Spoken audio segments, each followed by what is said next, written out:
안녕하십니까. 한강 리치 부동산 대표 나동성입니다. 오늘 이 시간은 부동산 특별한 이슈가 있는 게 아니고 그냥 잡담, 수다, 부동산 수다를 시작하도록 하겠습니다.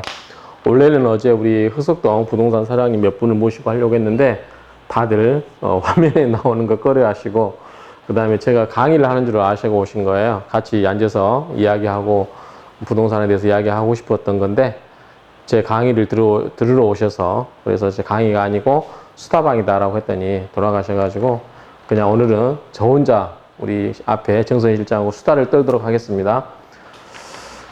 자, 우리가 지금 요즘 부동산이 결국은 보면, 인간의 이익에 대한, 인간의 경제적 욕망의 집합체가 부동산이 아닐까. 우리가 흔히 말하면 이 재물에는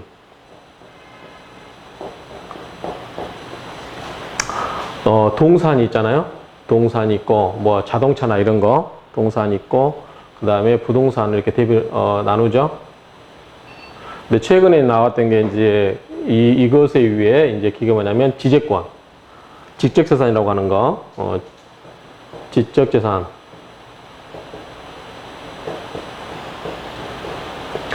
지적재산은 이제 우리가 특허라든가 이런 거니까 별반으로 하고요. 우리 같은 서민들이 쉽게 접할 수 있는 게 부동산이나 동산인데, 동산은 이제 특히 경제적인 가치가 있는 게 대표적인 게 이제 골드가 있죠. 금이 있죠. 이런 거. 그 다음에 좀 더 확장하면 아무래도 금융까지 갈 수 있을 것 같아요. 그런데 우리가 이슈로 하는 거는 이 부동산이에요. 근데 부동산도 다들 우리 대한민국에서 중요한 이 자산 중에 대부분의 이 재산의 대부분 사람들에게서 재산이 대부분은 이 부동산이다 보니까 부동산에 관한 이게 민감한 것 같아요. 그래서 우리가 이 부동산 가격이 중요한데, 가격이 상승하냐 떨어지냐. 그래서 부동산 가격이 너무 상승하게 되면 없으신 분들은 불만인 거고, 있으신 분들은 좋겠지만 또 너무 이제 이 국가적인 측면에서 보면 너무 모든 자본이 산업 자본으로 흘러야 되는데 부동산과 같은 투기 자본으로 흘리기 때문에, 이제 투자 자본이라고 할게요. 투자 자본으로 흘리기 때문에 비생산적인 걸로 흘러가기 때문에 정부에서는 그걸 규제를 할 필요가 있다라고 하는데, 직접 부동산을 규제할 수는 없겠죠. 근데 이제 간접적으로 규제를 하는데, 결국은 이 가격이라는 거는, 혹시 우리 정선 실장 가격이 무엇에 의해서 결정되는지 알아? 가격. 그렇지. 우리가 이제 저 경제학을 잘 모르고요. 그냥 미시것이 1년 정도 경제학개론 듣는 전부인데, 흔히 말하는 이 가격, 이게 이제 디맨드 수요고, 이게 S죠. 공급이니까 서플라이. 이 수요와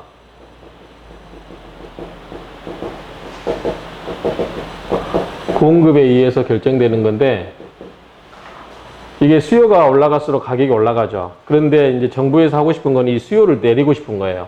이 가격이 수요가 올라가도 공급을 늘려버리면 되잖아요. 공급을 늘려버리면 되는데, 이 가격이 여기 형성됐다가 수요가 올라가면 가격이 이렇게 올라가고, 이게 이제 P니까요. 프라이스 올라가는데, 이거를 공급을 늘려야 되는데, 부동산의 가장 큰 특징이 뭐야? 늘어나지 않는 거. 부증성. 아마 부동산학개론 시간 다 배우셨을 때, 땅을 늘릴 수가 없어요. 땅을 늘릴 수 없기 때문에 건축물을 어떻게 해야 돼? 용적률을 위로 올려서 많이 만들어낼 수밖에 없죠. 그런데 어쨌든 기본은 땅이 한정되어 있다는 거. 그것도 좋은 위치에 있는 땅은 한정되어 있다라고 하기 때문에 이 가격이 상승할 수밖에 없는 건데, 자, 이 수요가 낮아지려면 수요를 낮추려면 어떻게 하면 되겠어요, 이거를? 가장 중요한 건 사람. 그쵸? 이 사람이 줄어들면 수요가 낮아져요. 그쵸? 그래서 앞으로 인구가 줄어드니까 집값이 하락할 것이라고 예언한 사람들은 이 수요가 낮아질 거기 때문에 이 가격이 떨어질 거다라고 하는데, 그럴 수 있어요. 우리 절대 지금 대한민국의 큰 문제 중 하나가 저출산 아니에요. 그쵸? 그렇기 때문에 점차 노령인구는 이제 큰 집 필요 없고 그냥 집 팔아서 뭐 야외 전원주택 같은 데서 살겠다고 하고, 그다음에 사람이 줄어들면은 우리 대치동이나 이런 데는 교육 열기 때문에 뜨거웠는데 사람이 없어져 버려요. 애들이 없어져요. 좀 있으면 대학교도 많이 지금 문 닫는 데가 생깁니다. 그렇기 때문에 이 사람이 가장 중요한 것 같아요. 제가 봤을 때는 이 사람. 그래서 이 출산 장려를 해야 되는데, 이 장려를 할 수 있는 게 지금 먹고 살기 힘들다 보니까 사람들이 결혼도 안 하고 잘 안 하는 것 같아요. 그래서 결국은 사람만 늘리면 되는데 사람이 늘어나지 않기 때문에 이제 부동산 가격은 떨어질 거라고 보는 이유 중 하나인데, 현재까지는 아니죠. 그래서 이제 사람에 대한 떨어지기 때문에 장소가 중요해서 부동산은. 그래서 입지로 온 것처럼 어디에다 살 거냐. 그래서 제가 괜히 이야기한 게 아니고요. 강남과 비강남의 시대는 끝났다고 하는 이야기가 괜히 제가 누누이 이야기했지만 다 이런 맥락에서 이야기하는 거예요. 앞으로 우리가 인구가 많이 줄어들고 하기 때문에 외곽. 그동안 우리가 강남이 뜬 이유가 뭐죠? 강남이 뜬 이유가 뭐예요? 우리 영화도 많이 있잖아. 영화도 보면 한강에 보서 그런 게 아니에요. 우리가 58년대 베이비붐이라고 58년 개띠들이죠, 이게. 개띠들이 막 사람들이 막 늘어날 때는 살 집이 없는 거야. 옛날에 우리 조선시대 때는 성 안에, 우리 옛날 흑석동, 강쪽 남쪽은 다 옛날에 사람이 강남 아래에서 살던 데는 이 흑석동이라든가 본동, 동작구 일부 지역하고 천호동 쪽. 거기에 뭐 1000가구가 있어서 천호동이라고 그랬다고 하니까. 그리고 강남 압구정 이런 데 다 배밭이었어요. 논밭. 양재도 그랬고. 그랬다 그래. 내가 안 살았으니까 그 당시에는. 그런데 왜 강남이 발달했어? 자, 사람은 많이 늘어나고 땅은 부족하고 집은 지하됐고, 그런데 기존에 뭐 사대문 안에다 가려고 하니까 땅값이 비싸잖아요. 그러니까 땅값이 싼 논밭을 갈아엎어서 전부 새 집을 짓고 길 만들고 한 거예요. 그래서 강남이 각광받았어요. 인구가 팽창할 때는.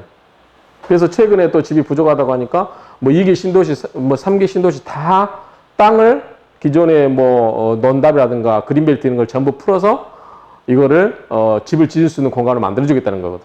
근데 저는 그 정책이 좀 수정될 필요가 있다고 생각을 하는 사람이거든요. 왜 그러냐면 앞으로 인구가 줄어들 게 확실하다고 하면 판을 벌리면 안 돼. 이제는 뭐다? 서울 시내로 수렴하는 그 체계로 가야 돼요. 그리고 서울 시내 곳곳이 지금 너무 오래됐어요.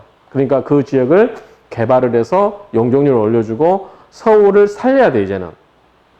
그렇기 때문에 인구가 줄어들 것 대비해서 외곽에다 집을 많이 지어놓은 게 능사는 아니다. 오히려 서울 도심지를 개발을 해야 된다라는 것도 제가 누누이 제 블로그에서도 그렇게 이야기하고, 제가 틈나면 그렇게 이야기하는데 그런 맥락이에요. 그래서 이제는 서울도 외곽이 아니라 서울 중심지로 들어와야 된다. 왜? 물론 서울은 우리가 인구가 지금 현재 4천만인데 2천만까지 줄는다고 가정을 하면 사람이 없어지게 되면은 그래도 서울에는 사람이 있게 되거든요. 그렇죠? 근데 서울에서도 옛날 사대문 안에, 특히 요즘 중요시하고 있는 한강이라든가 이런 걸 생각한다면 이제는 한강이 아니라 저희 강남이 아니라 한강변으로, 사대문 안으로, 그래서 낡은 사대문 안을 개발을 하고 한강 주변으로 몰려들어야 나중에 인구가 적어졌을 때도 여전히 이곳은 살아남을 수가 있다. 경기도에 접해 있는 서울 외곽 지역, 이런 쪽은 점차적으로 사람이 없어지면서 수요가 줄어들게 되면 뭐가 떨어질 수 있어요? 집값이 떨어지게 되고. 근데 사람들이 돈은 있으면서 계속 경제력은 키워가니까 돈은 있으면서 사고 싶은 데가 뭐예요? 다 서울 도심지 안에, 특히 한강변 안에가 될 것이다라고 제가 생각을 한 거예요. 그래서 몇 년 전부터 저는 강남과 비강남의 구도가 아니라 앞으로는 한강변과 비한강변의 구도가 될 것이다. 그래서 실제로 그렇게 나타나고 있잖아요. 반포, 압구정, 한남, 용산, 이천동, 여의도, 흑석동. 그렇죠? 근데 또 외곽을 확장하면 성수동. 다 한강변 끼고 있잖아요. 잠실도 그렇고. 그렇기 때문에 이제는 그런 추세로 갈 거라고 보는 건데, 이건 다 뭐냐면 가장 기본적인 원칙인 수요와 공급의 원칙에서 자세히 생각해 보면 돼요. 그렇죠? 그래서 이제 문제가 이제 여기에 대해서 좀 확장을 하겠는데요.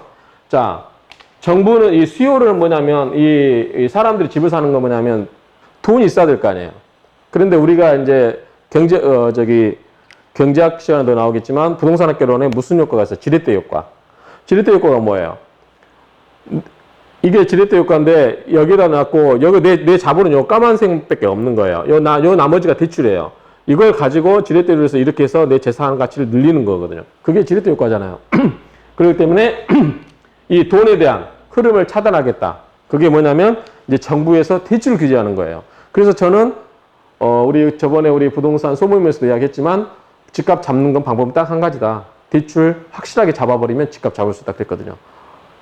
왜냐하면 자기 돈, 순수하게 자기 돈 내고 집을 살 수 있는 사람, 그런 사람은 그렇게 많지 않다. 그거는 절대적인 공급의 전체적인 판도를 바꿀 만큼, 흐름을 바꿀 만큼 크게 영향을 미치지 못한다. 그리고 제가 최근에 집값이 한 1년 반 정도는 계속 횡보합을 갈 거다. 크게 그것도 대출 규제가 풀리지 않는 한 집값은 그렇게 급작스럽게 뛸 일은 없다. 요즘 최근 계속 이제 그 집값이 올라가는 현상이 있죠. 그 뭐냐면 사람들이 이제 한 32주 정도 이제 이렇게 집값이 하락하다 보니까 이제 반등하고, 그 다음에 재건축, 각종 규제로 인해서 공급을 묶어버리니까 이제 집값이 수요되기 때문에 사람들이 집을 사야 되겠다는 생각을 하고 있는 거예요. 그래서, 이제 계속 그걸 묶고 있는데, 최근에 이제 요것도 또 제한을 해요. 정부에서. 정부 정책, 부동산 정책 잘못 중에 하나가 이 공급을 줄이고 있다는 데 문제가 있는 거예요. 그래서 도심지 안에 개발을 해야 되고, 그 다음에 서울의 비강남, 강북이 얼마나 옛날에는 사대문 아니었잖아요. 그런데 왜 사대문 아니라도 강북에도 얼마든지, 지하철 발달돼 있고, 충분히 조금만 인프라만 확장해주면 얼마든지 살기 좋은 곳이 될 수 있는데, 그런 데를 개발 안 하고 자꾸 외부에 있는 농지를 갈아엎고 그런지 모르겠어요. 그래서 이 공급 정책도 많이 늘려야 된다. 라고 하는 건데, 이에 관련해서 이제 신문 기사를 좀 약간 브리핑을 하겠습니다. 언급된 데서 이야기를 할게요. 자, 최근에 이슈가 된 게 뭐죠? 민간 택지 분양가 상한제. 저도 이번에 신문을 보고 한 거예요. 더 이상 제가 여기에 대해서 뭐 깊은 지식이 있고 그렇지는 않습니다. 그냥 담론이니까. 민간 택지 분양가 상한제. 여기 뭐죠? 여기 뭐예요, 이게? 자, 그 전에는 우리가 집을 짓다 보면 대규모 공사하다 보면 사람들이 불안해. 그 건설사가 망할 수도 있잖아요. 파산할 수도 있잖아요. 그러면 거기에 돈을 다 몰아넣었던 국민들이 그 집에 대해서 공사를 못하고 그냥 땅만 가질 수도 있잖아요. 그렇죠? 그래서 그거를 막기 위해서 주택보증공사에서 허그라고 하는 데서 그 공사에 대해서 공사가 완성될 때까지 책임을 져주는 거죠. 그러니까 보험 같은 거 일종의. 그래서 이 허그에서 주택보증공사에서 보증을 해주는데 그걸 해야만 이제 일반 분양을 할 수 있었는데, 이거를 이제 허그가 이 분양가를 규제를 하고 있는 거예요. 자, 얼마 이상 해오면 나는 안 해주겠다. 그러니까 이제 조합 입장에서는 뭐예요? 조합 입장에서는, 자, 조합이 이렇게 있으면 요만치가 조합원이에요. 조합원. 재개발이나 재건축 다 똑같아요. 여기는 일반이에요. 일반 분양. 근데 조합원 분양분을 가격을 무한대로 올릴 수 있을까? 내가 권리가 3억인데 분양가를 막 13억을 해보면 내가 10억을 더 부담해야 돼. 조합들이 찬성해, 반대해버려. 그러니까 조합원권을 건드릴 수가 없어요. 그러면 결국은 어디서 수익을 내야 돼? 이 일반 분양가에서 이 분양가를 올려서 수익을 낼 수밖에 없거든. 근데 일반 분양가가 너무 올라가면 이제 경기가 좋을 때는 막 분양가를 올려도 되는데 경기가 안 좋을 때는 미분양이 발생할 수도 있거든. 그런데 그 책임 누가 진다? 허브에서 이렇게 보증을 해주기 때문에 거기서 책임지기 때문에 그래서 분양가를 규제를 하는 것 같아요. 근데 막연한 생각이에요. 정확한 생각은 아니고. 그래서 이렇게 결국 뭐냐면 분양가를 올리려고 하는 거 뭐예요? 이 조합원들의 이익을 극대화하는 거거든. 그런데 또 이 조합원뿐만 아니라 조합 입장에서 뭐냐면 사업을 해가지고 하다 보면 사업비가 늘어나기 때문에 그 사업비를 어디서 보충하려고 그래? 여기서는 못 올리고 이걸 통해서 보충하려고 하거든. 그러다 보니까 이렇게 올리니까 허그가 이렇게 분양가 올릴 수 없다라고 하니까 어떻게 된 거야? 그러면 나는 분양가 규제를 안 받으려면 이걸 어떻게 하겠다? 후분양. 그래서 선분양에서 후분양으로 가겠다는 거예요. 후분양으로. 자, 후분양으로 가게 되면 규제를 안 받으니까 하겠다는데, 그러면 후분양을 왜 하겠다는 거예요? 가격을 올리겠다는 뜻이지. 가격을 올리는 건 뭐냐면 이 일반 분양을 올려서 이 조합에서 손실을 사업비가 늘어난 거를 벌충하거나 조합원한테 이익이 돌아가게끔 해주고 하는 거죠. 우리 흑석동 8구역 같은 경우도 조합원에게 몇 천만 원씩 돌아갔죠. 아크로 7구역 같은 경우는 조합원한테 안 돌려주고 다 이편한상에서 대림으로 가는 데 썼고, 그래서 프리미엄 브랜드로 만들었고, 그러니까 어쨌든 조합원한테 이익이 간 거죠, 그것도. 그러니까 어쨌든 후분양에서 이렇게 하려고 하는데 정부가 보니까 정부가 주택보호지공사를 통해서 규제를 하려고 했는데 이걸 회피하려고 하니까 빠져나가는 거예요. 그럼 어떻게 해야 돼? 이거를 다시 잡아야지. 그 잡는 방법이 뭐가 있냐면 요거를 아까 민간택지 분양가 상한제를 도입을 해버리면 돼요. 그러면 이것도 현재는 이제 관리처분 인가 시점으로 하다가 이거를 일반 분양 모집할 때까지로 해버리면 이게 이제 많은 이 재개발이나 재건축 단지가 적용이 돼 버려.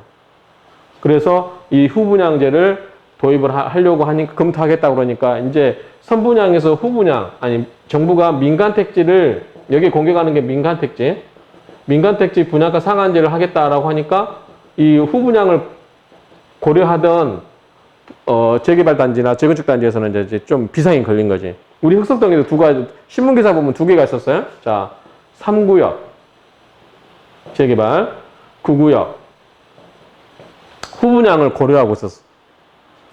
왜냐하면 시공사가 보증을 해주면 되니까. 그 대신 후분양을 하면 뭐가 발생을 해? 금융비용. 왜냐하면 우리가 일반 분양을 하면 일반 분양 돈이 들어오잖아. 그리고 또 공사에 따라서 중도금에 따라서 돈이 들어오기 때문에 그에 대한 이자가 안 나가는데 후분양해버리면 그 기간 동안 이자가 금융비용 발생한 거를 돈을 받아서 낼 수가 없기 때문에 그만큼 이자가 금융 사업비가에 대한 이자가 올라가는 거죠. 그러면 사업성이 점점 안 좋아지는 거지. 그러함에도 불구하고 그걸 뭘로 메꿀 수 있다? 분양가를 올려서 메꿀 수 있다라는 게 조합이라든가 이런 생각인데, 이 후분양하겠다고 하니까 정부에서 국토부에서 민간택지 분양가 상한제를 검토하겠다고 하니까 요거를 하려고 했던 분양가를 올리려고 했는데 요거를 해도 분양가가 올릴 수가 없어. 이렇게 해버리면 분양가를 낮춰야 돼. 그러면 괜히 그 후분양 해버리게 되면 어떻게 돼? 그 기간 동안 이자가 고스란히 사업비에서 늘어나 버리는 효과가 되기 때문에 사업성만 더 안 좋아져. 그렇기 때문에 다시 이제 이 재개발 조합에서 이런 것들이 고민이 생긴 거야. 어떻게 이거를 할까라고 이제 고민이 생기는 거지. 그러면 말이 나온 김에 우리 3구역하고 9구역 갖고 한번 분석을 해볼게요. 자, 흑석동 3구역하고 9구역이 신문에 자주 나왔으니까 이걸 가지고 한번 예시를 해볼게요. 자, 근데 3구역은 제가 아침에 자료를 보니까 이게 만만치가 정확하지가 않아요. 자, 총 분양 개수가 1772세대 맞죠? 외웠어? 저번에 찍은 거? 모르지. 1772세대인데 그래서 일반 분양하고 이거 다 빼버리면은 실제 분양하는 거는 1434세대. 임대랑 다 빼버리면 분양하는 거는 1434세대. 그리고 여기에는 2주택자가 2개 주택을 받는 사람이 44분이 계시네요. 44명의 조합원이 있고, 자, 그럼 나머지가 뭐냐면 380개가 남아요. 자, 380개가 일반 분양이에요. 일반. 이건 조합원 분양. 아니, 총 분양이고, 총. 그러면 일반 분양이 380개 중에 실제 분양하는 거는 뭐냐면 376개고, 플러스 4개가 보류지. 4개가. 근데 찾아보니까, 관리처분 총회 책자에 보니까 이게 일반 분양 380개가 일반 분양하는 게 25평인지 34평인지 이런 게 없어. 물론 45평은 전부 조합원 분양이니까. 근데 이거는 뭐냐면 뒤에 가면 각 동호별 표가 있는데 그걸 전부 계산하라니까 복잡해서 안 했는데 어쨌든 일반 분양이 380개다. 그런데 이게 이제 관리처분 때고 우리가 2019년 4월에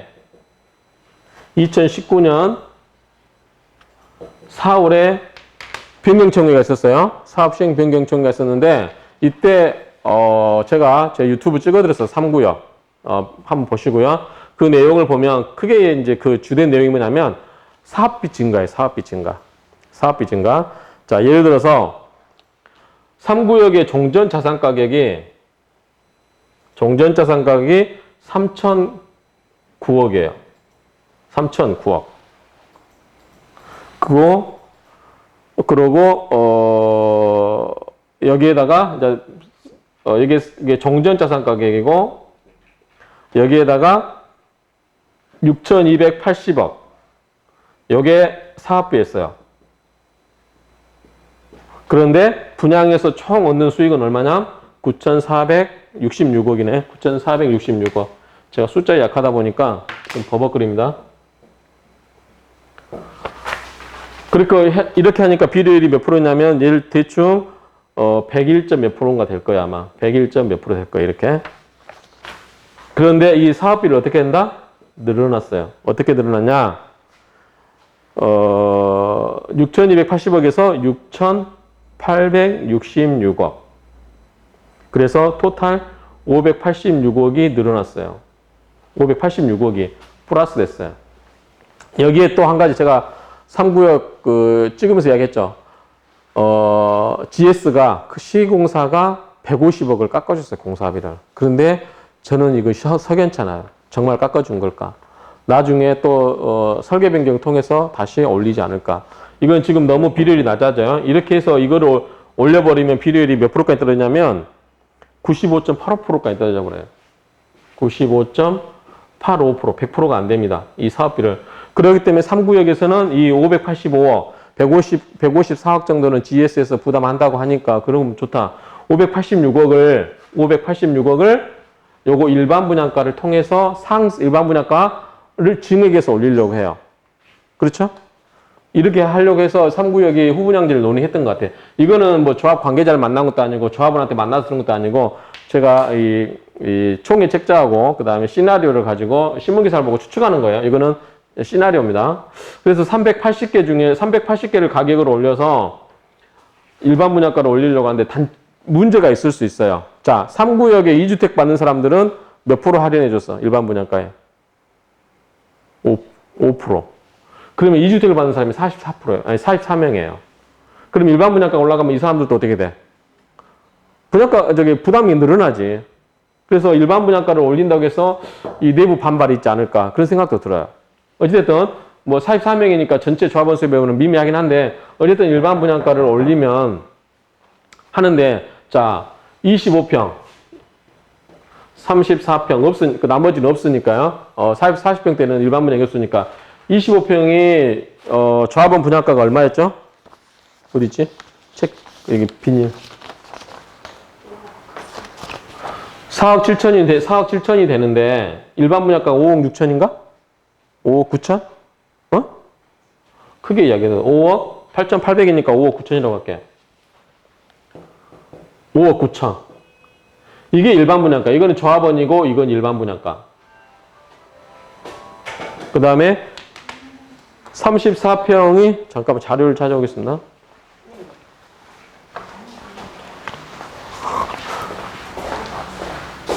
(34평이) 6억 정도 돼. 6억 정도 돼요. 6억. 조합원께 6억 정도 돼요. 그런데 일반 분양가는 평균 대충 7억 5천 정도 되네요. 7억 5천. 7억 5천. 자, 아까 일반 분양가 보류지까지 해서 380개라고 했어요. 380개로, 자, 실장님 계산해봐. 600억이라고 할게요. 600억. 600억 나누기 580 나누기 380 나눠봐요. 얼마예요? 1.54. 그럼 1억 5,400만 원씩 올려야 돼요. 여기다. 그러면 자, 25평을 6억을 올리면 6억이니까 7억 5천 정도 되겠죠. 7억 5억 정도. 그다음에 34평을 7억 5천에서 1.54를 올리면 9억이 되네요. 9억. 자, 우리 정 시장님 3구역 아파트 25평 7억 5천이면 살래요, 안 살래요? 사야지. 왜냐면 지금 시세가 얼마요? 9억대 중반이니까. 한 2억 갭이 있잖아. 이 당첨만 되면 2억 먹을 수 있잖아. 여기는 얼마였지? 11억 전, 12억 전후? 그러니까 여기도 한 2, 3억 먹을 수 있잖아. 그러니까 이만큼, 이 사업비가 올라간 만큼 요거를 벌충하려면 평균 1억 5천 정도 올려야 된다.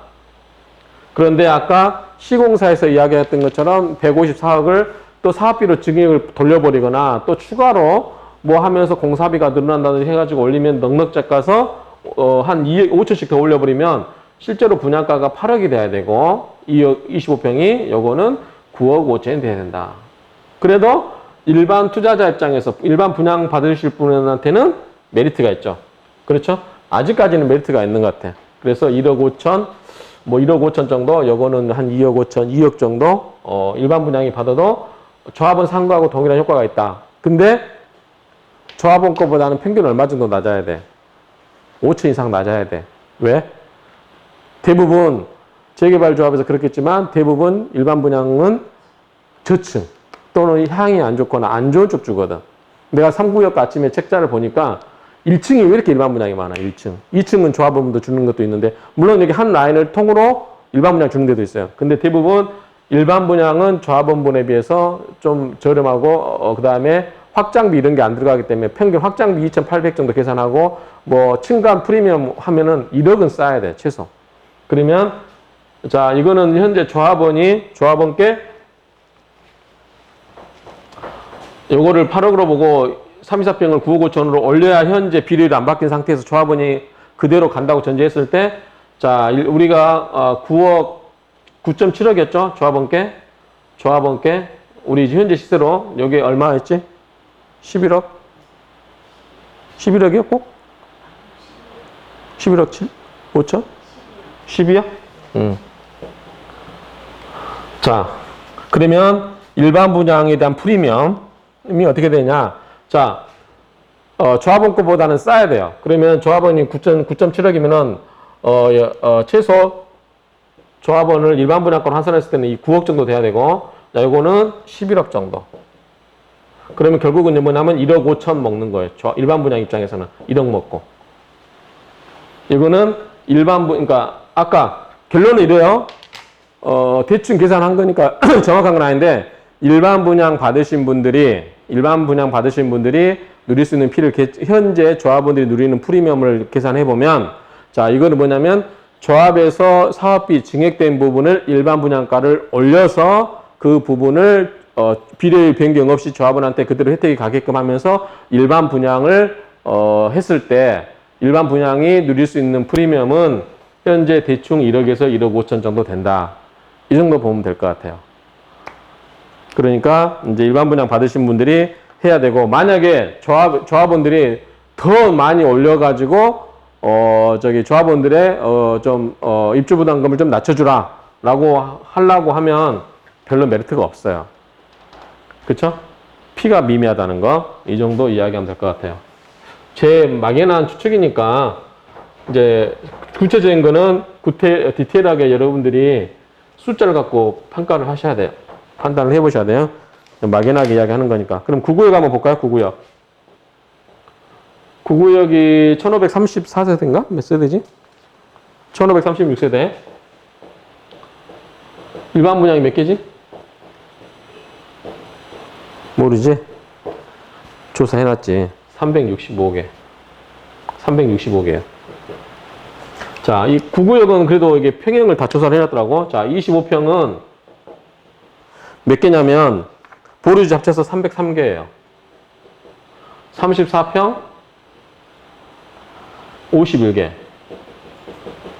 그 다음에 41평, 일반, 부부임대 해서 3개, 8개 해서 11개. 그래서 토탈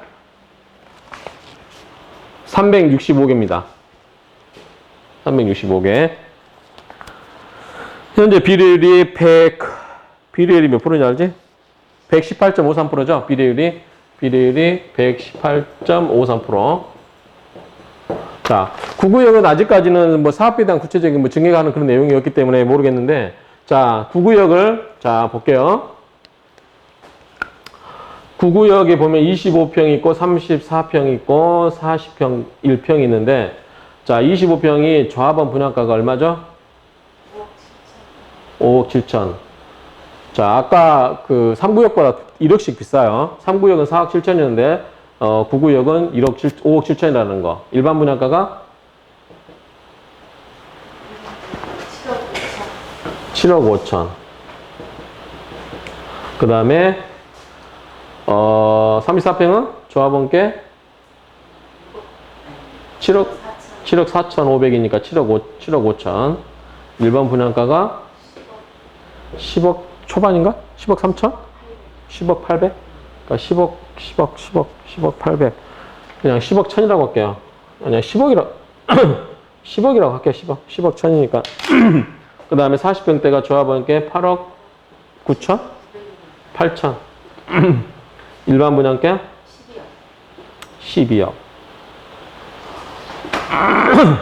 자, 우리가 P가 6억을 계산하면 6억 계산하면 6억 5천? 6억 5천이라고 그러네. 그러면 6억 3천 하면 현재 거래되는 곳 있는 게 시세가 12억이라고 그랬어요. 제가 기억해요. 12억. 그 다음에 34평은 6억 5천 다면 14억. 그 다음에 요거는 7억 2천. 응?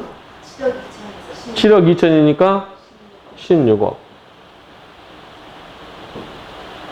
자, 일반 분양 받으신 분들이 만약에 제값 주고 산다 그러면 일반 분양 받을 필요가 없어요. 그냥 거래되는 거 사시면 돼요. 조합원 거 나중에.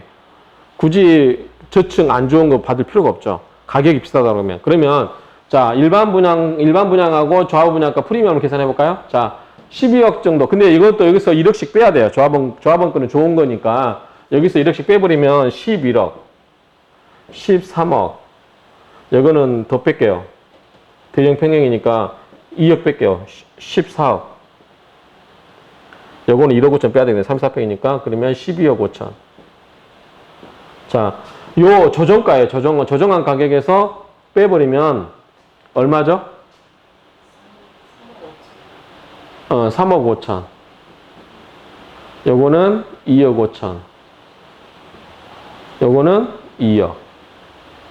현재 구구역도 거래되고 있는 조합원 시세에 비추하면 일반 분양을 했을 때 3억 5천, 저금 25평은 3억 5천, 그 다음에 34평은 2억 5천, 41평은 2억 정도 일반 분양 당첨되신 분이 얻을 수 있는 프리미엄이라고 보시면 돼요. 아직은 프리미엄이 있죠? 그렇게 프리미엄이 아주 높지는 않아요. 그렇죠? 그 같은 경우는 일반 분양가가 7억 7천이었는데 조합원께 뭐 17억 18억이라고 하면 일반 분양은 뭐 한 16억 본다고 하면 이제 8억으로 보더라도 대충 한 8억 정도 차익이 있는데 현재 그러니까 일반 일반 분양 당첨되신 분들은 로또 맞은 것 같아요. 보니까. 그렇죠? 그래서 P가 한 7, 8억은 되는 것 같은데 못 돼도 이런 경우는 3억 5천, 2억 5천이니까 그만큼 큰 메리트가 많이 없다. 그런데 여기서 후분양을 해서 구구역에서 일반 분양가를 올리겠다. 심하면 어떤 얘기까지 있냐면 일반 분양가 34평을 13억까지 올린다는 얘기도 들리더라고. 조합에서 한 이야기 아니라 조합원들의 희망사항인가 봐요. 그러면 조합원 프리미엄이 12억 5천 적정한데 조합원 프리미엄 했는데 오히려 마이너스지. 할 필요가 없지. 그럴 바에 조합원 거 사는 게 낫지. 굳이 일반 분양 받을 필요가 없어. 그러면 사면 돼. 조합원 거. 그러니까 여기서 이제 구구역 조합원도 좀 약간 고민이 생길 것 같아. 내가 얼마만큼 조합에서 이 분양가를 최대한 올려서 조합원한테 혜택이 돌아오게끔 하냐라고 볼 때 그다지 혜택을 많이 올릴 수 없을 것 같아. 그렇죠? 특히나 구구역의 대부분은 뭐예요? 대부분은 25평이거든. 25평이 365개 중에 303개가 25평이에요. 34평 51개밖에 안 돼. 41평형은 저층이에요. 그러면 돈 많이 가진 사람들은 40평대를 찾는 분들은 저층 살려고 하지 않지. 저층을 살려고 할 때 남들은 다 좋은 데 살려고 하기 때문에 그다지 메리트가 없고, 그 다음에 34평 갖고는 개수가 너무 적어요. 그러니까 제가 말씀드리고 싶은 거는 구구역 조합이 분양가를 더 올려서, 일반 분양가를 더 올려서 수익을 내고자 했을 때 과연 메리트가 있느냐? 별로 없다. 25평대. 25평은 현재 피가 봤을 때 대충 한 3억 정도 프리미엄이 있기 때문에 좀 올려도 될 것 같아요. 2억 정도를 올린다고 하면 1억 5천 캡이 있으니까 이거를 9억까지 올리고, 요거는 2억 5천 정도 있으니까 뭐 한 1억 정도만 올려도 11억. 그 다음에 요거는 뭐 올리면 안 될 것 같아요. 내가 봤을 때. 나 같으면 안 사요. 나 40평대를 좋아하긴 한데 나 같으면 안 사요. 뭐 1, 2층, 3층 굳이 이렇게 많이 주고 살 필요가 없지. 그런 의미에서 이거를 1억 5천 정도 올리면 450억 정도 생기는, 450억 정도 생긴가요? 450억 정도. 요거는 1억 정도 올리면 50억. 대충 500억 정도의 추가 이익이 발생할 수 있다. 이렇게 볼 것 같아요. 이렇게 올린다고 가정했을 때. 그쵸? 근데, 후분양이나 주택보유공사나 했을 때 그게 구구역은 너무 지금 일반 분양가 자체도 높고 조합 분양가도 높기 때문에 큰 메리트가 없고 25평대가 있는데 다행히 현재 추가로 일반 분양가 제가 봤을 때 제가 이제 조합 관계자는 아니지만 만약에 이제 그 조합원과 그다음에 일반 분양가의 그 일반 분양하는 사람들이 심리를 이용해서 적정한 가격으로 대충 해보면 한 500억 정도의 추가 이익을 얻을 수 있겠다. 근데 구구역 조합에서 난 후분양하겠다고 했을 때 아까 민간택지 분양가 상한제 두드러 맞으면 오히려 가격이 낮아져야 돼. 그리고 뭘 발생해? 후분양하게 되면 이 중도금 들어올 대출이 전부 어떻게 돼? 이자 발생해 버리지. 그럼 500억 먹으려고 했다가 똥똥이 될 수도 있거나 오히려 마이너스 될 수도 있을 것 같아요. 사업기가 늘어나면. 그러니까 굳이 그렇게 하겠는가 싶은 생각이 들어요. 그래서 구구역은 현재 제가 봤을 때는 제가 이제 예측해 봅니다. 이제 점쟁이는 아니지만 지금까지 제가 예측한 대로 다 됐으니까. 근데 요거는 제가 이제 맞추지를 못해요. 이거 그냥 장난삼아 사는 거예요. 우스갯소리로. 이거는 이제 제가 생각한 게 아니고 강의하다 문득 생각이 드는데 제가 봤을 때 구구역은 후분양 안 갈 것 같아요. 별 메리트가 없거든. 계산해 보면. 계산식 돌려보면 답이 다 나오잖아요. 3구역은 마음은 절실할 거예요. 정말. 이미 사업비가 건설사가 깎아줄까 생각하면 한 거의 750억? 740억이 늘어났어요. 그런데 이제 건설사가 154억인가 부담한다고 했으니까 한 586억, 대충 한 600억 정도. 600억 정도 추가 비용이 발생했는데 그거를 보충해야 돼요. 보충하지 않으면 누가 부담해야 돼? 조합원이 부담해야 돼. 그러면 비율이 낮아지기 때문에 조합원이 그만큼 손해가 발생을 해요. 그렇기 때문에 절실한 마음은 이해돼요. 그래서 아마 3구역에서는 적극적으로 이걸 논의하고 있지 않았을까라는 생각이 들어요. 그런데 이게 과연 적정할까? 3구역 입지적인 조건이라든가 그 다음에 그런 여러 가지 봤을 때 제가 봤을 때는 3구역도 고민이 참 많을 것 같다는 생각이 들어요. 근데 답은 못 내겠어요. 그건 여러분들이 알아서 판단하시면 될 것 같고 9구역은 지금도 사업성이 좋기 때문에 굳이 무리해서 그렇게 할까? 물론 뭐 GS에 롯데에서 뭐 미분양 나면 다 인수해 주겠다. 뭐 그다음에 후분양도 적극적으로 검토해도 자기가 부담하겠다고 하면 500억 더 먹어도 되죠. 500억이면 조합원들한테 좀씩 단 뭐 몇천이라도 갈 수 있는 돈이 되지 않을까 생각하기 때문에 하긴 하는데 비난 여론 또는 이 정부 규제 이런 것 때문에 아마 고민이 좀 깊은데 3구역만큼 절실하지 않기 때문에 그렇게 무모하게 할 것 같지는 않다라는 생각이 듭니다. 그리고 후분양전 이야기했고 그 다음에 이제 또 마지막으로 이야기를 하나 더 하고 끝내겠습니다. 아니 두 가지만 더 이야기하겠습니다. 아까 민간택지 분양제 그거를 피해가니까 그거를 피하는 방법이 또 있어. 민간택지 그러니까 웃긴 게 뭐냐면 정부 규제가 너무 웃긴 것 같아. 청가 방패 논리 같아. 자 선순위 하니까 뭘로? 선순위 분양해서 허그가 규제를 하니까 뭘로? 후분양 규제하니까 민간택지 분양가 상한제로 규제를 해. 그럼 또 이걸 피해가는 방법이 있어. 그게 뭐냐면 이게 임대주택으로 하면 된대. 임대주택으로 분양을 했다가 5년 지나면 마음대로 분양가를 올려서 팔 수 있대요. 이게 한남 더 힐인가? 뭐 몇 군데, 두 군데인가? 그리고 지금 뭐 여의도에 신문기사 보면 여의도 MBC 사옥이라든가 몇 군데 그렇게 하려고 한다는데 이거는 이제 정말로 이제 금융비용이 많이 발생하죠. 왜냐하면 임대료 넣게 되면 매매만큼 가격을 못 받았잖아요. 그 사업비에 대한 부분을 절대적으로 이 금융비용 부담해야 되기 때문에 모르겠어요. 그리고 나중에 부동산 경기가 어떻게 될지도 모르잖아요. 하락하게 되면 정말 이거는 폭탄 맞는 거죠. 그래서 그런 여러 가지 리스크가 있기 때문에 지금 여러 가지 창과 방패, 창과 방패, 창과 방패 이런 식으로 계속 흘러가고 있다. 근데 아마 우리 증시 격언이 있죠. 시장에 맞서지 말아라. 시장에 대항하지 마라. 또는 사업하신 분들은, 특히 이제 시공사죠. 뭐 이런 조합이나 이런 임원들은 정부에 아마 대항하지 않을 것 같아요. 그래서 아마 순순히 따라가지 않을까 싶은 생각이 들어요. 어찌됐든 현재는 그렇게 흘러가지 않을까 싶습니다. 자, 마지막 제가 우스갯소리 안 하고 끝내겠습니다. 우리가 신문기사 보면 줍줍 이런 이야기 해요. 자, 이건 뭐냐면 분양 자격을 엄격히 하다 보니까 분양하는 사람들이 분양을 못 해버려요. 분양을 못 하니까 어떻게 돼? 이거를 현금을 가지고 있는 사람들이 주워간다고 해서 줍줍이라고 그래요. 난 그런데 이게 지금 아까 저는 인구를 좀 저는 심각하게 생각해요. 요즘 와서. 인구 수가 줄어든 거에 대해서. 그리고 특히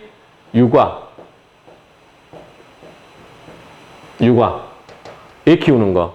저도 애가 넷이나 돼서 이 양육비가 많이 들어가고 있는 것 같아요. 잘 생각을 안 하고 살았기 때문에 모르겠는데 어쨌든 애 키우는데 돈이 많이 들어가잖아요. 그럼 이 줍줍을 아파트 미분양 아파트 된 거 있잖아요. 자격이 미달돼서 안 된 거.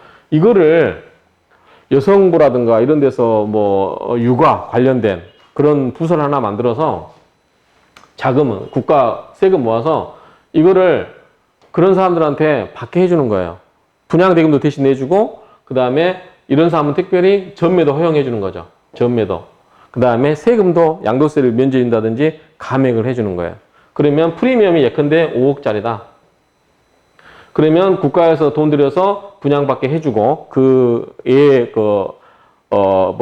정책이 필요한 사람들, 육아교육 가난한 사람들인데 애가 많거나 그런 사람들한테 자격을 주는 거죠. 그래서 5억 받게 해줘요. 아니, 분양을 받게 해서 국가 돈을 해줘요. 그리고 그거를 신탁에 의해서 국가가 관리하면 되는 거죠. 그리고 이거를 다시 전매를 해요. 피 5억을 먹게 하고 양도세 전면 면제해주고 그리고 이 5억에 대해서 대부분을 그 육아한테 지원해 주는 거지. 그 집에 애가 있는 경우에 애가 예컨대 뭐 우선적으로 급하다고 하면 뭐 5사람 있는 집, 애가 5명 이상 있는 집, 4명 있는 집 점차적으로 그렇게 확대해 나가죠. 그러면 어떻게 됐어? 우리가 애 하나 키우는데 대학교까지 마치는데 얼마 든다고 그래? 평균 뭐 한 3억 든다고 이야기해요. 근데 더 드는 것 같아요. 요즘은 학력이 고학력 되다 보니까 저는 큰애가 지금 로스쿨 다니는데 로스쿨 다니는 동안에 거의 1억을 쓴 것 같아요. 1억을. 그러니까 이런 거를 좀 국가가 이 줍줍 현상을 돈 있는 사람이 돈 먹는 세상이 아니라 국가가 이런 걸 좀 머리만 잘 쓰면 이런 걸 잘 해가지고 부동산을 통해서 재테크가 많이 하려고 하잖아요.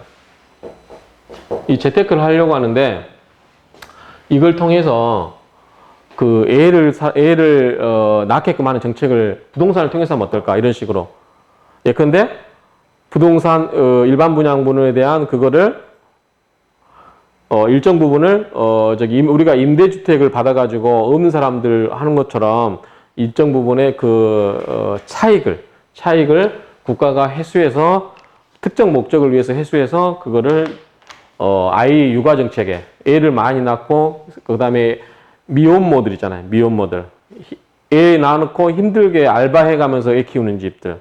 그 다음에 소년 가장들, 소년이나 소녀 가장하신 그런 집안, 아니면 할머니가 키우는 그런 애들 선별적으로 해가지고 그 혜택을 그 애들한테 그냥 주는 거예요. 국가에서 지원해주면 애 마음 놓고 공부하고, 그렇죠? 그러면 애 낳는 데서 부담을 안 느끼잖아요. 특히 이제 미혼모들 이런 경우도 많이 케어를 해주고 그러면 이 부동산을 통해서 돈 있는 사람이 돈 따먹게 하는 게 아니라 그 이익을 없는 자들에게 이게 나누어주는 정책 이런 것도 하게 되면 좋지 않을까. 그리고 어제 공지한 것처럼 교육 자사고가 없어지면 다시 강남이 뜨냐 어떨 것 같아? 정 실장은 뜰 것 같아? 왜?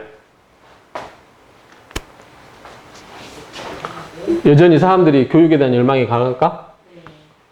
요즘 대학교 나와도 취업 못 하잖아. 그래서 더 좋은 데 가려고 할까? 어? 그래도 아직까지는? 그 사람들 생각이 바뀌지 않았을까? 이제 더 이상 애한테 노후를 책임지라고 할 것도 아니고, 그 다음에 요즘은 공부 잘해서 먹고 사는 시대는 아닌 것 같아. 뭐든지 하나를 잘하면 돼. 요리를 잘하든, 기술이 있으면. 그러니까, 갈수록 애가 줄어들고 하면은, 그렇게 막 교육에 대한 그 사람도 생각이 바꾸고 하면은, 지금까지는 아마 좀 영향이 있을 것 같은데, 그게, 해결책은 아닐 것 같은 생각이 들고, 그 다음에 또 하나는, 강북에다가, 응? 강북에다가, 예컨대 북한산 보이는 강북구에다가 대단지 아파트를 만들어주는 거지. 그 창동에 그 음악 관련된 거 만든다는 것처럼 이제는 강북을 개발할 때, 강북을. 안에 옛날 사람들이 오래 살던 그런 낡은 터들을 확 개발할 때예요. 확실하게. 예컨대 강북구 본동 같은 경우도 8,500세대 아파트를 지을 수 있는데 하다 말았어. 왜냐하면 거기에 사는 사람들이 월세를 받고 있기 때문에 2층짜리 단독주택들이 쫙 많거든. 인수동. 그 북한산 밑에 얼마나 싸기 좋아. 나는 개인적으로 인수동이나 우이동 같은 데서 살고 싶어요. 그 등산도 하고 그 물가도 굉장히 싸고 살기 좋은 것 같아. 나는 이제 이쪽에 사는 건 한강이 있어서 그렇지만 산 쪽 밑에 사는 것도 괜찮거든. 근데 거기는 터가 넓어요. 그러니까 그런 거를 좀 개발을 해서 우리 옛날 박원순 시장이 삼양동 그 강북구 미아동 그쪽에 삼양동인가 거기 가서 옥탑방 생활을 한다고 하는데 그냥 강북을 개발하세요. 강북을 개발하면 강북에 대한 거기에 길을 넓혀주고 여러 가지 문화시라든가 인프라 확실하게 들어서게 해주고 짓고 하면은 괜찮아요. 지금 미아역 쪽에 아파트도 30평대가 거의 10억이 돼가는 것 같은데 새로 짓는 아파트 분양하는 것들. 그렇기 때문에 이제는 서울 변두리 땅 갈아엎지 마시고 서울 안쪽에 기왕에 서울이 사람들이 살던 그 우리가 이제 그 풍수에서 말하는 그 터를 잘 찾아가지고 그런 데다 개발을 해서 서울 인구가 이제 줄어들고 그럴 경우 대비해서 외곽은 될 수 있으면 보존을 하고 서울 안에다 집중 개발을 해서 좀 그렇게 했으면 좋겠다라는 생각을 합니다. 그리고 부동산 정책을 통해서 육아 정책을 좀 보조할 수 있는지 그런 정책들이 있는지 공무원들은 좀 머리를 짜가지고 그런 것도 해서 개발을 하면 부동산이 재테크도 되면서 그 다음에 그 재를 통해서 어려운 이웃도 도울 수 있는 그렇게 해나가면 여러 가지 일거양득 이렇게 할 수 있지 않을까 싶습니다. 오늘은 그냥 두서없이 행서수설 이야기를 해봤습니다. 부동산 수다 토크 첫 회인데 마무리하겠습니다. 감사합니다. 혹시 정 실장 하고 싶은 이야기 있어? 없어? 그럼 마치겠습니다.